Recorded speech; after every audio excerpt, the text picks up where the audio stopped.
जय हिंद। आईएनएस विक्रांत जो भारत का पहला इंडिजीनियस एयरक्राफ्ट कैरियर है, इसके बारे में टोटल स्पेसिफिकेशन, इसमें कैसे कैसे ये काम करता है एयरक्राफ्ट कैरियर, इसके बारे में समझते हैं। देखिए, भारत जब आजाद हुआ था तो हमारे पास नेवी बहुत कमजोर थी और तटरेखा बहुत बड़ी थी, इसलिए भारत को एयरक्राफ्ट कैरियर की जरूरत थी जिसके ऊपर से हम हवाई जहाजों को उतार सके। क्योंकि फाइटर एयरक्राफ्ट छोटे होते हैं, वो ज्यादा दूर नहीं जा सकते हैं क्योंकि उनका फ्यूल टैंक भी छोटा होता है। बड़े बनाएंगे तो फिर जहाज पकड़ा जाएगा, मार के गिरा दिया जाएगा। तो छोटे दूर तक ही वो जा सकते हैं, इसलिए हमें एयरक्राफ्ट कैरियर की जरूरत पड़ी। जो द्वितीय विश्व युद्ध में सबसे ज्यादा यूज हुए, तो ब्रिटेन का एक जहाज बन रहा था एचएमएस हरकुलियस, ये अपने काम नहीं आ सका क्योंकि ये बनते बनते कि द्वितीय विश्व युद्ध खत्म हो गया। तो भारत ने इसे 1957 में खरीद लिया और 1961 में अपने हिसाब से इसे मॉडिफाई करके अपने कैरियर में शामिल कर लिया और ये 1997 तक भारतीय सेना में रहा। ये एयरक्राफ्ट कैरियर हमने उसको नाम दिया आईएनएस विक्रांत। तो विक्रांत जो है हमारे साथ कई यादें जोड़ा है 1971 की लड़ाई में। 1971 की लड़ाई में बांग्लादेश का नक्शा पलट के रख दिया यही विक्रांत, इसको डुबाने के लिए आया था पाकिस्तान का पीएनएस गाजी, जो खुद डूब के चला गया। और 1971 की ये वीडियो को, ये पिक्चर को कोई भूल नहीं सकता। हालांकि 1971 की लड़ाई पे हम पूरा एक वीडियो बना दिए हैं, कितने लोग देख लिए होंगे लोग। अब हम समझते हैं विक्रांत के बारे में।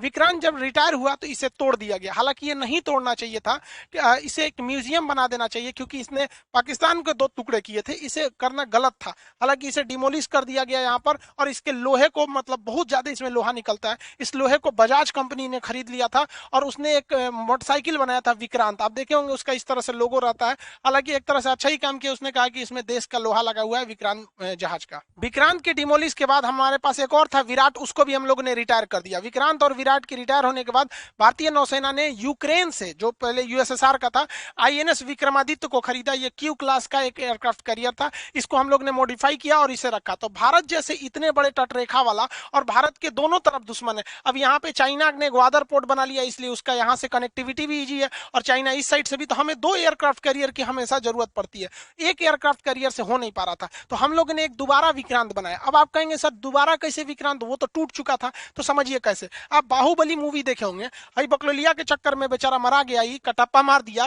तो अमरेंद्र बाहुबली मारा तो उसका बेटा जो आया सेम उसी शकल का, लगभग लगभग नाम मैच था। तो वैसे ही हम लोग का विक्रांत आया। एक विक्रांत जो खत्म हो गया, तो जिस तरह से अमरेंद्र बाहुबली के जगह पे महेंद्र बाहुबली आए थे, उसी तरह विक्रांत फर्स्ट की जगह पर विक्रांत सेकंड आया। पहला विक्रांत ब्रिटेन का बना था एचएमएस, और इसको हम लोगों ने खुद ही बनाया है। तो इसको बना लिया है, अभी इसे हम लोगों ने सी ट्रायल में भेजा है। ये 22 करोड़ में बनाया गया है इसे, और इसे बनने में लगभग 10 साल लगा। अभी 1 साल और इसका सी ट्रायल लगेगा। 2013 से 2022 के बीच में इसे बनाया गया। ये इंडिजीनियस बना है। जब कोई चीज उसी देश में बनता है तो उसे इंडिजीनियस कहते हैं। तो इसका लगभग 80% पार्ट, 60 से 70%, 80 नहीं, इंडिया में ही बना है, तो इंडिजीनियस है। बाकी बहुत सी चीजें बाहर से आती हैं, ऐसा कोई बड़ी बात नहीं है। इसमें लगभग लगभग आप समझिए कि 1.25 हॉर्स पावर की इसकी क्षमता है, यानी 1,10,000 घोड़ा मिलकर जितना खींचेंगे सोचो अकेले खींच देता है।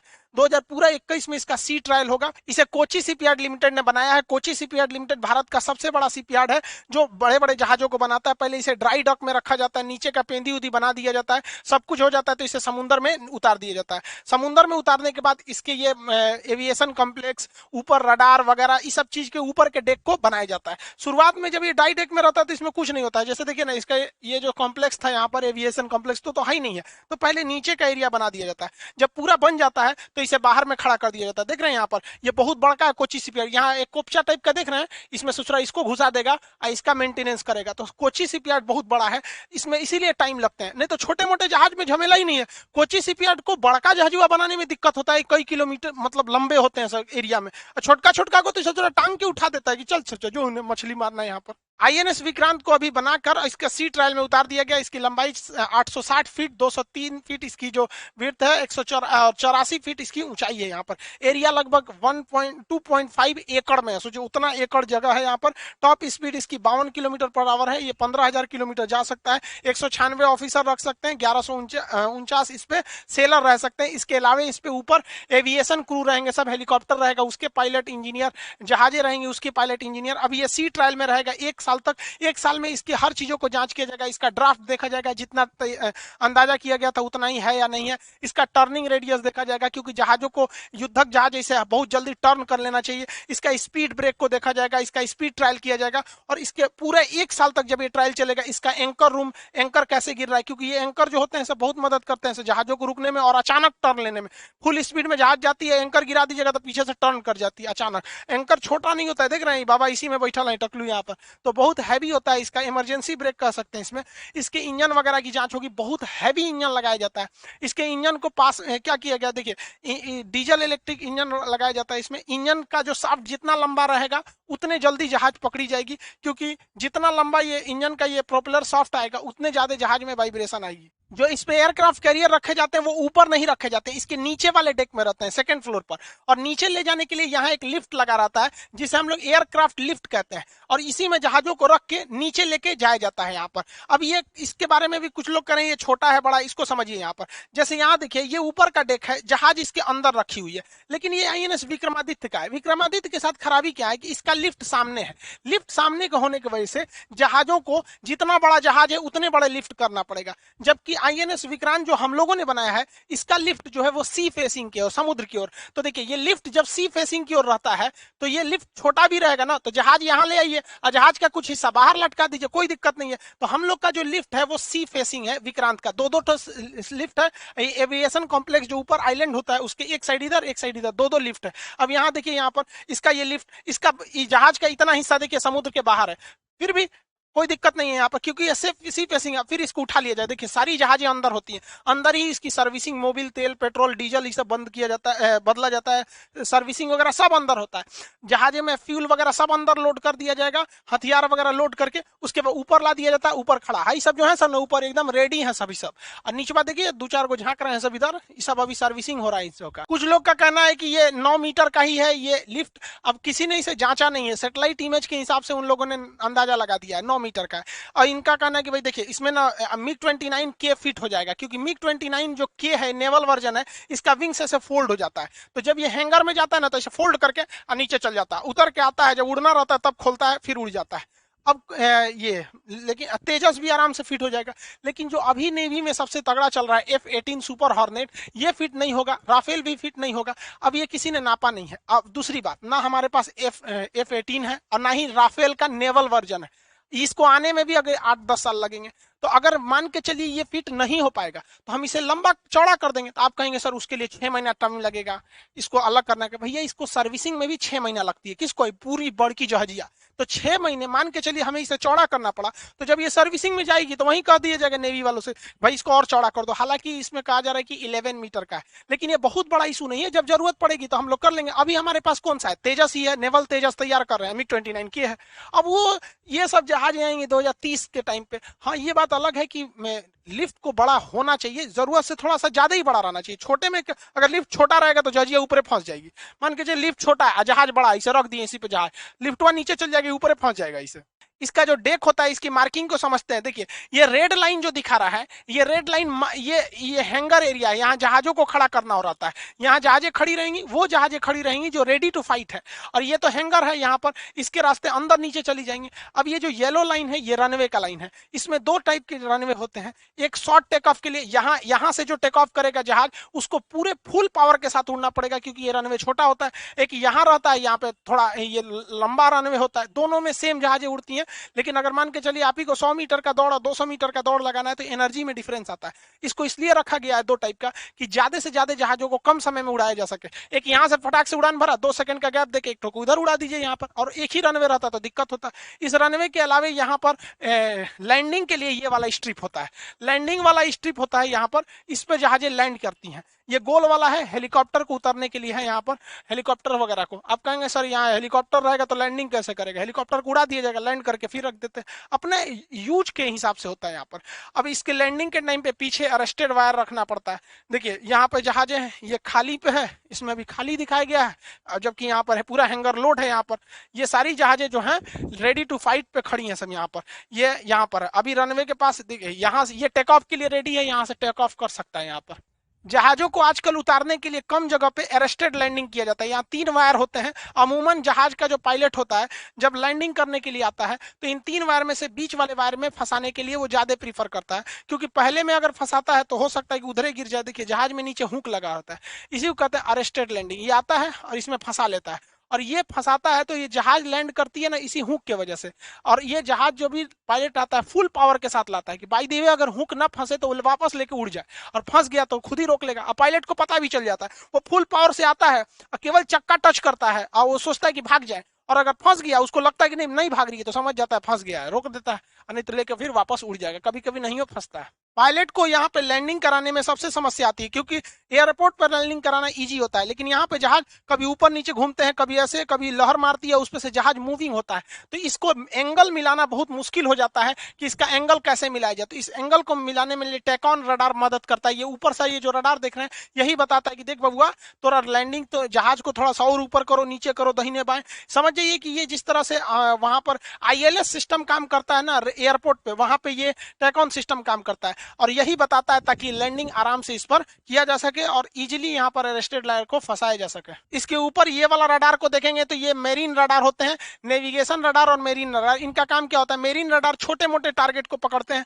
जैसे ड्रोन आ गया या छोटे शिप आ गए सब, नहीं तो इसे इसी में बम बांध के लड़ा जाएगा तो भड़किए जाएगा। और नेविगेशन रडार जो होते हैं वो रास्ता बताते हैं जहाजों को कि ये रास्ता है, इधर से जाइए, नहीं तो पता चला समुंदर ऊपर से तो दिख रहा है समुंदर है, नीचे से कोई पहाड़ खड़ा रहेगा तो पेंदिए रगड़ा जाएगा उसका। तो ऐसी समस्या ना आए इसके लिए कई तरह के इसमें रडार लगाए जाते हैं। इसके अलावा अगर आप यहाँ पे ऊपर देखेंगे ये वाला, ये सेलेक्सर आरएन रडार, ये बड़े साइज के होते हैं, 2 ठो लगाए गए हैं यहाँ पर। ये एक इस साइड में उधर से में, ये वार्निंग रडार होते हैं। ये 400 किलोमीटर रेंज होता है। 400 किलोमीटर के दायरे में कुछ भी आएगा पूरा वार्निंग सिस्टम को ये दे देगा। इस सारे सिस्टम को इसके ऊपर ही इसको लगाया जाता है ताकि वार्निंग इसको दिया जा सके। इसका जो मेन रडार लगाया गया है एमएम स्टार रडार लगाया गया है, मल्टी फंक्शनल रडार। ये एमएम स्टार यहाँ पर देखेंगे ये इस शेप में बनाया गया है और एक यहाँ पर बनाया गया, हालांकि शायद इसमें अभी इसको फिट नहीं किया गया, क्योंकि जब इसमें फिट किया जाता है एमएम मल्टी फंक्शनल रडार तो ये हल्का सा उभार आ जाता है। कोई जरूरी भी नहीं, देखिए यहाँ हल्का हल्का उभार देखने को मिलेगा। ये पूरे 360 डिग्री के डायरेक्शन में कई सारे टारगेट को निशाना बना सकते हैं। जैसे मान के चले अचानक 10 ठो 50 ठो जहाज आ गया, 10 ठो मिसाइल आ गया, 2 ठो हेलीकॉप्टर आ गया, ड्रोन आ गया, इसको कोई टेंशन नहीं, सब पे नजर रखेगा, एक ठो पे लॉक कर देगा इधर उधर में। तो ये multi functional MF multi functional star radar होते हैं, ये इसका मेन रडार है। हालांकि इस पे चालू कर दिया गया होगा या नहीं भी किया होगा तो फिट करने में कोई ज्यादा दिक्कत नहीं आता है। इसके अलावा इसमें ये जो एंटीना देख रहे हैं ये बहुत महत्वपूर्ण काम करता है। ये कैमिट सिस्टम होता है, ये एंटी रडार होता है। इसे जहाजों के ऊपर वाले भाग में यहाँ पे शिफ्ट कर दिया जाता है इस टाइप का। ये क्या करता है, अगर दुश्मन का रडार हमारे विक्रांत को पकड़ेगा ना तो उसको भटका देगा, वो उसको फिगर नहीं बनने देगा, उसको भटका देता है, तो इसलिए इसे एंटी रडार कहते हैं। तो दुश्मन अगर कोई मिसाइल मारेगा हमारे जहाज के ऊपर ना तो ये मिसाइल को भटका देगा, क्या इधर नहीं ना, उधर गिरो, उधर उधर विक्रांत है इधर, तो भटका देता है वहां पर, जिससे कि निशाने चूक जाते हैं। समुद्र में किसी भी तरह का टावर या वायर नहीं बिछे रहते हैं जिससे कि आप बात कर सके, वहां सैटेलाइट ही एक चीज होता है। तो सैटेलाइट से बात करने के लिए सैटेलाइट कम्युनिकेशन, इसी के इसे शॉर्टकट में सैटकॉम कहते हैं, सैटेलाइट कम्युनिकेशन, ये बहुत संख्या में यहाँ देखेंगे आप सैटेलाइट कम्युनिकेशन के लिए यहाँ पर लगाया गया है।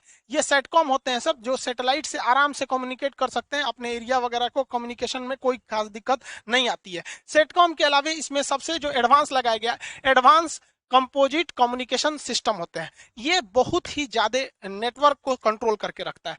ये एंटीना के एक पूरे ग्रुप को कहते हैं, इसमें बहुत सारे एंटीना लगे रहते हैं। आप यहाँ देखेंगे तो ये लगाए गए हैं। ये क्या करता है, इस जहाज को कम्युनिकेशन करने में यही मदद करता है। ये जो आईएनएस विक्रांत है ये किसी एयरक्राफ्ट से कैसे संपर्क करेगा, इसी एंटीना के माध्यम से, जो उड़ रहा हुआ ड्रोन है या जहाज है या हेलीकॉप्टर है। इसके अलावा सबमरीन से कोई पानी के अंदर है तो वो सिग्नल देगी तो यही पकड़ेगा। इसके अलावा तट पर मान के लिए मुंबई के तट से कोई आदेश आया तो यही पकड़ेगा। तो एक तरह से समझिए कि पूरा कम्युनिकेशन सिस्टम को यही कंट्रोल करके रखता है। सेकेंडरी सर्वेलांस रडार को इसके टॉप पर यहाँ आप देख सकते हैं, यहाँ लगाया गया। ये रडार जहाजों के पोजीशन को दिखाता है। जैसे हमारे खुद के जहाज मान के चले राफेल वगैरह हैं या मिग 29 के हैं, इनके ऊपर भी रडार लगे होते हैं, लेकिन इस रडार की क्षमता ज्यादा नहीं होती है। तो ये अगर उड़ते हुए गए, इनको रास्ता दिखाना है कि भाई देख तुम्हारे पीछे से दूसरा जहाज आ रहा है, तो ये वाला रडार पता कर लेता है कि रे भैया हमारा मिग गया है, उसके पीछे पाकिस्तानिया का भी है, तो उसको ये वाला रडार तुरंत बता देगा, पलट पलट पलट, मार देगा वहां पर। डेक के अंदर जो होते हैं पूरे सेलर वगैरह रहते हैं, इनके अंदर जिम प्लेग्राउंड वगैरह सारी चीजें का व्यवस्था होता है, खाने पीने का आइटम रहता है, इनमें 6 महीने का सामान को स्टोर कर सकते हैं। इसमें ब्रेड बिस्किट ये सब बनाने के लिए बेकरी मशीन होती है, हॉस्पिटल होता है, सब चीज इसके अंदर। ये चलता फिरता शहर है, इतना खतरनाक होता है यहाँ पर। पाकिस्तान को टेंशन हो गया इसको लेके, उसका कह रहा है कि इतनी फैसिलिटी तो उसके कराची शहर में नहीं है जितना अकेले इसमें। इसके ऊपर वाले इस पार्ट को हम लोग कहते हैं एविएशन कॉम्प्लेक्स, इसे आइलैंड भी कहते हैं लोग यहाँ पर, नहीं तो इसे एविएशन कॉम्प्लेक्स या सुपर स्ट्रक्चर कहते हैं। इसी पे सारा कमांड सिस्टम इसी पर रखा गया रहता है। अब यहाँ पे कोई जहाज लैंडिंग वगैरह करती है तो इसी में से एयर ट्रैफिक कंट्रोलर एटीसी वगैरह का काम यहीं से होता है। जैसे देखिए यहाँ पर इसके अंदर बैठे हैं लोग ना, यहाँ से टुकुर टुकुर झांकेगा जहाज लैंड किया या नहीं किया, खाली है या नहीं रनवे वगैरह, ये सब चीज को ये एविएशन कॉम्प्लेक्स या सुपर स्ट्रक्चर से ही देखते हैं लोग। इसके ऊपर जो होता है ये वेदर रडार को भी लगाना जरूरी है, ताकि इन्हें पहले से चेतावनी मिल जाए कि आगे मौसम खराब है, चक्रवात तूफान सुनामी या कोई भी मौसम में गड़बड़ी आएगा, तो इनका खुद का वेदर सिस्टम होता है, बता देता है महाराज कैप्टन साहब उधर जा रहे हैं, टाइटेनिक वाला हाल हो जाएगा, गड़बड़ मौसम है, उधर ठंडा पड़ रहा है, मोड़िए मोड़िए दाहिने मोड़िए, पहले ही मोड़ देगा, नहीं तो जाकर थूर लेगा टाइटेनिक की तरह अपने, सब पैसे डूब जाएगा हम लोग का। तो इस तरह से ये सी ट्रायल पे निकला है, जितने चीजें बताएं इसका 1 साल तक गहन जांच होगा काम कर रहा है कि नहीं। अब हम लोग का थर्ड एयरक्राफ्ट कैरियर आईएनएस विशाल, अब इस पे डिस्कस हो रहा है कि इसके चाहिए कि नहीं चाहिए। बजट के अभाव में कहा जा रहा है कि भैया इसको नहीं चाहिए, हालांकि हमें थर्ड एयरक्राफ्ट की जरूरत जरूरी है वहां पर। और थर्ड एयरक्राफ्ट जो आएगा उसमें ये स्की जंप वाला सिस्टम नहीं होगा, स्की जंप में जहाजों को ऐसे इसके ऊपर जाके ऐसे जंप करके उड़ाया जाता है, जिस वजह से अपनी फुल क्षमता से नहीं उड़ पाती है। जबकि अमेरिका वगैरह में देखेंगे तो उसमें कैटापुल सिस्टम है, छोटे से रनवे बस इतने दूर में जहाजें उड़ जाती है, 2-2 रनवे। इसमें क्या किया जाता है ना, जहाज के निचले चक्के को नीचे एक मशीन होती है गुलेल टाइप का, उसमें फंसा दिया जाता है और वो उसको फेंक देता है ऐसे गुलेल टाइप का, तो उड़ाने के लिए कोई दिक्कत ही नहीं है। तो विक्रांत में हम लोग आने वाला थर्ड एयरक्राफ्ट कैरियर के लिए हमें इसकी जरूरत पड़ेगी और रखना भी चाहिए हम लोग को, क्योंकि देखिए थर्ड एयरक्राफ्ट कैरियर की हमको जरूरत है, क्योंकि भारत की जो तटरेखा है आप देखेंगे एक लंबी तटरेखा है, तो इसको हमेशा 2 एयरक्राफ्ट चाहिए। अब हम कहेंगे सर 2 ठो है भाई, एक ठो अगर सर्विसिंग में जाता है ना तो 6 महीने लगते हैं उसको रिपेयर सर्विसिंग, इतना बड़ा एरिया है उसको करने में, तो एक ठो तो सर्विसिंग में जाएगा, तो एनी टाइम हमारे पास एक ही अवेलेबल रहेगा। तो 3 ठो रहेगा तो एक ठो सर्विसिंग में गया, 2 ठो रेडी है, तो हमें 3 चाहिए, एक हिंद महासागर, एक अरब सागर, एक बंगाल की खाड़ी, एक सर्विसिंग के लिए चाहिए।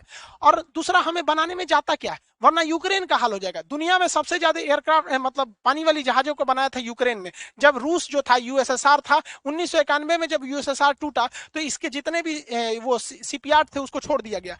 दुनिया में जितने भी बड़े बड़े रूस ने एयरक्राफ्ट कैरियर बनाए हैं वो सब के सब यूक्रेन में बने हैं। और आज हाल यूक्रेन का ये हो गया है कि यूक्रेन जहाज बनाना भूल गया, क्योंकि उसने कुछ आगे शिप बनाए नहीं, अब उसको जहाज बनाने के लिए तुर्की से खरीद रहा है। तो वही हाल हमारा हो जाएगा अगर हमारे पास कैटापुल्ट टेक्नोलॉजी नहीं है जो जहाजों को उड़ा सके। तो क्या दिक्कत है भाई साहब, हम लोगों ने ऑलरेडी बना रखा है एक एयरक्राफ्ट कैरियर, ये विक्रांत हम लोग के पास ऑलरेडी है, हमारे पास इसका डिजाइन है, नक्शा है, हर चीज है। अगर हमारे पास थर्ड बनाने के लिए खर्चा आता है तो इसी को कॉपी करके एक और बना दीजिए, ज्यादा खर्चा नहीं आएगा, ना आपको अलग से इंजीनियर बुलाना है, ना डिजाइन बनवाना है, ना कोई कटिंग का सांचा अलग बनाना, सब कुछ फिट है वहां पर। जैसे मान के चलिए हम किसी दर्जी के पास गए कपड़ा सिलवाने के लिए और 2 महीना बाद कहें कि यार ये कपड़ा तो ठीक ही हो रहा है, एक और सिलवा लेते हैं, तो हमको मेहनत थोड़ी करना है, कपड़ा खरीद के दे देंगे, उसके पास नाप ऑलरेडी है, तो हमारे पास ऑलरेडी नाप पड़ा हुआ है विक्रांत का, एक और बना के दे देंगे, 3 ठो हो ही जाएगा यहाँ पर। देखिए डर भी जरूरी होता है, संख्या बहुत मायने रखती है। कोई कहेगा पाकिस्तान के पास कितना एयरक्राफ्ट कैरियर, एक को नहीं, चाइना के पास अभी फिलहाल एगो है, एगो बन रहा है, 2030 तक 10 गो कर लेगा, अरे 10 गो कर लेगा, और 2030 तक हम लोग मॉडलें बनाएंगे, तब तक इसी को छाप के रख दीजिए, हमारे इंजीनियर क्या खाली बैठे रहेंगे सब 2030 तक। और हम तो कहते हैं कि भाई एयरक्राफ्ट कैरियर में बहुत खर्चा आता है, एक जहाज खरीदो, उसके ऊपर हेलीकॉप्टर अलग से खरीदो, उसके ऊपर मतलब एयरक्राफ्ट लड़ाकू जहाज अलग से खरीदो, उससे अच्छा है कि हम लोगों को एक आइलैंड बना लेना चाहिए आर्टिफिशियल। देखिए हमारे पास ऑलरेडी जो है यहाँ पर हमारा ये अंडमान निकोबार है, यहाँ हमारी नेवी ऑलरेडी डिप्लॉयड है, यहाँ रडार एयरपोर्ट वगैरह सब है, यहाँ लक्षद्वीप में है। तो भारत को क्या करना चाहिए कि हम लोग को यहाँ पर एक और से अलग से आइलैंड बना दीजिए, एक यहाँ बना दीजिए। ये क्या करेगा, ये पूरे एरिया को कंट्रोल कर लेगा, ये पूरे एरिया को कंट्रोल कर लिया, यहाँ ऑलरेडी हमारा अंडमान निकोबार पूरा कंट्रोल कर लिया, चाइना घुसो सा शुरू तो नहीं यहाँ पर, और एक हम लोग को यहाँ बना लो और एक इस साइड बना लीजिए, ये हमारा लक्षद्वीप है, ये पूरे बॉर्डर को कंट्रोल कर लेगा। यहाँ एक आइलैंड बना लेते हैं इंटरनेशनल बॉर्डर में, कौन चिल्लाने आएगा? चाइना बोल बनाइए ले, कौन इधर कोई है ही नहीं चिल्लाने वाला। यहाँ पर पाकिस्तान चिल्लाएगा, उसको चिल्लाने दीजिए। यहाँ पर ये एरिया से यहाँ कंट्रोल कर लेंगे, एक आइलैंड इधर बना देंगे। चाइना ने यहाँ जिबूती में बना रखा है, कंट्रोल हो गया, खत्म कहानी। अब जो हमारे बच्चे सब विक्रांत वगैरह, उसको छुट्टा सांड की तरह टहलने दीजिए कि तुम टहलो जी भाई, इधर कोई दिक्कत नहीं है। और इस आइलैंड पे कोई झमेला नहीं ना होता है, आपको टेंशन फ्री है। आपका इतना एरिया आपको देखिएगा तो ये एरिया सेफ हो गया, ये एरिया सेफ हो गया। अब इस आइलैंड को ना इसको दुश्मन के बम गिराने से झमेला है। अब भाई जहाज पे बम गिराएंगे डूब जाएगी, थोड़े गिरेगा, जहां बम गिरेगा वहीं कुछ हल्का सा डिस्टर्ब होगा। और आप यहाँ पर पूरा रडार फिट कर लीजिए, आर्मी के रहने का जगह बना दीजिए, हर चीज बना सकते हैं। और इसमें कम खर्चा है और सिंगल इन्वेस्टमेंट है, एक बार बनाइए, इसका कोई एक्सपायरी डेट नहीं है। जहाज का तो एक्सपायरी डेट हो जाता है, वहां पे उसको फ्यूल चाहिए, डीजल चाहिए, बैटरी चाहिए, जनरेटर चाहिए, ये चाहिए, इसके लिए कोई दिक्कत नहीं। उसके लिए साइज मायने रखता है, साइज बड़ा नहीं होना चाहिए। इसमें पूरा बनाइए, यहाँ पर पूरा हम लोग कंट्रोल कर सकते हैं, कम खर्चा में आ जाएगा। तो हम तो कहते हैं कि इस साइड आइलैंड से कवर करके, इस साइड आइलैंड से, और दूगो को यहाँ पे 3 गो लेते ही, एगो सर्विसिंग होगा, दूगो छुट्टा सांड की तरह घूमेंगे सब। आप क्या सोचते हैं कि क्या हमें आइलैंड पे वर्क करना चाहिए कि नहीं? क्योंकि इतना बड़ा जो एयरक्राफ्ट कैरियर है, ये एक मिसाइल भी अगर इस पे बढ़िया से हिट कर जाएगा तो कोई रिस्क है। हालांकि मिसाइल को ये हिट होने नहीं देता है, इसमें बहुत सारे सिस्टम लगे हुए हैं। अब पाकिस्तान क्या क्या कहना है, देखिए ये सब साले सब पूरा बैल है सब। अब हमारा जो विक्रांत है, तो विक्रांत की कॉस्टिंग जोड़ दीजिएगा, उसके ऊपर मिग 29 के जो 36 जहाज आएंगे उनकी कॉस्टिंग जोड़िएगा, उस पर 10 हेलीकॉप्टर आएंगे उसकी कॉस्टिंग जोड़िएगा, उसके साथ जो पूरा बैटल ग्रुप चलेगा उसका कॉस्टिंग, उस पर 64 बराक मिसाइल जुड़ेंगे उसकी कॉस्टिंग जोड़िएगा, तो मोटा मोटी $12 बिलियन पड़ेगा। और पाकिस्तान के पूरे तीनों सेनाओं को मिला दीजिएगा, थल सेना, वायुसेना, जल सेना, नौ सबको, तो $11 बिलियन का बजट है। सोच रहे उनके पूरे बजट से ज्यादा हम लोग का एगो जहाज है। तो ये क्या करे सब, तो इन्होंने चाइना इनको ठग दिया। अरे बैल कहीं का, चाइना ने कहा हमने एक मिसाइल बनाया है, मिसाइल का नाम है CM-400, ये मिसाइल जाके मार देगा विक्रांत को। इन गधों को इन्होंने बताया ही नहीं कि इस मिसाइल में गाइडेंस सिस्टम उन्होंने दिया ही नहीं है। अब विक्रांत अपना जगह बदल देगा तो ये वहीं जाके गिर जाएगा। पूरी तरह से लोल है। इनको दे दिया है, कितना दिया है, 60 गो, जबकि इन गधों को कुछ पता ही नहीं है कि INS विक्रांत जो है 64 गो बराक 8 मिसाइल रखता है। ये बराक 8 मिसाइल इजराइल का बना हुआ, इंडिया इजराइल मिल के बनाए हैं सब। और आयरन डोम जो इजराइल ने गाजा के रॉकेटों को मार देता है, उसका बाप है ये। आयरन डोम की तो क्षमता 10 किलोमीटर होता है, इससे 150 किलोमीटर मारेगा। और उसके आगे ही कह रहा है कि हम फेंकेंगे मर। अरे यार, अगर विक्रांत चुपचाप अपना लंगर गिरा के ब्रेक मार देगा ना, तो तुम्हारा मिसाइल पानी में गिरेगा। और तुम्हारा JM-17 एक लड़ाकू जहाज दुइये को लेकर उड़ सकता है, और इसके ऊपर हमारे विक्रांत के ऊपर ऑलरेडी फाइटर जहाज है, ये जाके उस जहाज को मार देंगे तो ना, हम मार देंगे यहाँ पर। उसके अलावे 76 mm का कैनन लगा हुआ है, तोप से मार के गिराया जा सकता है। या फिर हमारे पास AK 660 मशीन गन लगे हुए हैं, ये पॉइंट मशीन गन होते हैं, इनको रडार से फिट कर दीजिए, ये जिधर देखेंगे निशाना लगाने की जरूरत नहीं, रडार से देख के मार देते हैं वहां पे। लेकिन ना, ये मार के गिरा देंगे हमारे विक्रांत को। इन ससुरों को कुछ आते पते नहीं है यहाँ। आई होप आप विक्रांत के सारे एवियोनिक्स और रडार सिस्टम को समझ गए होंगे। आपकी क्या राय है, भारत को केवल एयरक्राफ्ट कैरियर पर डिपेंड रहना चाहिए कि साथ साथ इसके पैरेलल आइलैंड पर भी डेवलप करना चाहिए? क्योंकि चाइना ने आइलैंड्स को मिलिट्री आइलैंड बना रखा है, दुबई ने तो आइलैंड पर पूरा शहर ही बसा रखा है। UPSC या स्टेट PCS के एग्जाम में मेंस में आप देखेंगे साइंस एंड टेक के पोर्शन में एक क्वेश्चन ऐसे जरूर रहते हैं टेक्नोलॉजी से रिलेटेड। तो ये अभी करंट का है, तो ये अक्सर पूछने की संभावना भी है। और BPSC का तो नोटिफिकेशन भी दिसंबर में एग्जाम भी है, दरोगा, CDPO, BPSC लाइन से सबके एग्जाम है। इसके बैचेज भी बहुत जल्दी आने वाले हैं। 17 अगस्त से क्लास भी खुल जाएगा, और बैच जैसे आएंगे तो हम आपको उसका इन्फॉर्मेशन दे देंगे, उसके बैच कब आते हैं। और आप सभी लोग को 15 अगस्त की ढेर सारी शुभकामनाएं। मिलेंगे नेक्स्ट क्लास में। जय हिंद।